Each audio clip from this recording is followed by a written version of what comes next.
अस्सलामुअलैकुम। मेरे सामने इस टाइम बैठे हुए हैं मोहम्मद बिलाल भाई, ठीक है जी। उम्र 23 साल है। ये मेरे पास आए थे तो इन्हें बहुत ज़्यादा मसले थे। 26/5/2024 को मेरे पास आए थे।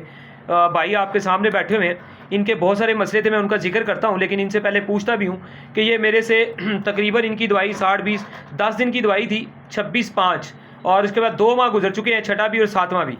2 महीने बाद आए हैं, तो आपने जो मेरी दवाई खाई थी उससे आपके सारे मसले ठीक हो गए? हाँ जी, अल्हम्दुलिल्लाह मैं ठीक हो गया।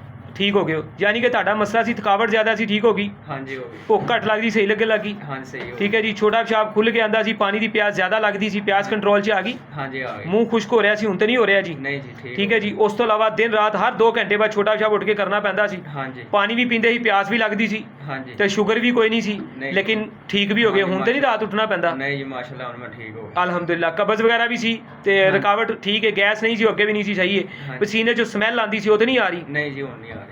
तो ये सारा कुछ माशाल्लाह ठीक है। 2 महीने लिए इसलिए नहीं आए तुसी? 2 महीने के सारी चीज़ सही जा रही सी? हाँ जी अल्हम्दुलिल्लाह मैं 2 महीने तो बहुत ज़्यादा ठीक हो गया ਹੁਣ ਤੁਸੀਂ 2 महीने बाद आए हो, बिल्कुल दवाई और लैन आए हो, हाँ जी, लेकिन बहुत ज़्यादा मसले दोबारा तो नहीं शुरू हो गए? इस वास्ते आए हो या तुसी सोचा कि फिर मतलब एक अद्धी बारी होर खा लिए दवाई?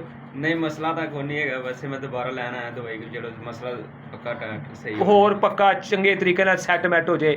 अल्लाह आपका भला करे, अल्लाह आपको सेहत दे, ऐसे तंदुरुस्त रहें और लोगों का पैगाम आप तक जाए। और इंशाल्लाह जो लोग परेशान हैं वो रब्ता करें। 15 दिन की दवाई हमारी ऑनलाइन जो हम बेचते हैं वो 2150 रुपये में होती है, ठीक है जी। और कोई दवा करने पे आएगा तो वो 1800 में होती है, और 10 दिन की 1200 में होती है, ठीक है जी। साहिब सीहत जो हकदार होते हैं, हल्फन ये बात कह रहा हूँ, जो हकदार होते हैं, क्योंकि दवाई लेते हुए जो झूठ ना बोले, उनको उनकी दवाई में हम 50% डिस्काउंट करते हैं। और जिस तरह ये भाई मेरे पास आए हैं और ये एक मदरसे से तल्लक रखते हैं, एक ऐसे बच्चे जो मस्जिद और मदरसे में पढ़ते हैं, या वो मौलवी और कारी साहब हैं, को आलम हैं और हकदार हैं कि वो अपने अखराजात को पूरी तरह से नहीं पूरा कर सकते। और स्पेशली जो पढ़ने वाले बच्चे हैं, चाहे वो स्कूल वाले हैं या मदरसों वाले हैं, ख़ास तौर पर अगर वो हकदार हैं तो उनसे हम दवाई की कीमत आधी लेते हैं, अल्लाह की मदद से इंशाअल्लाह।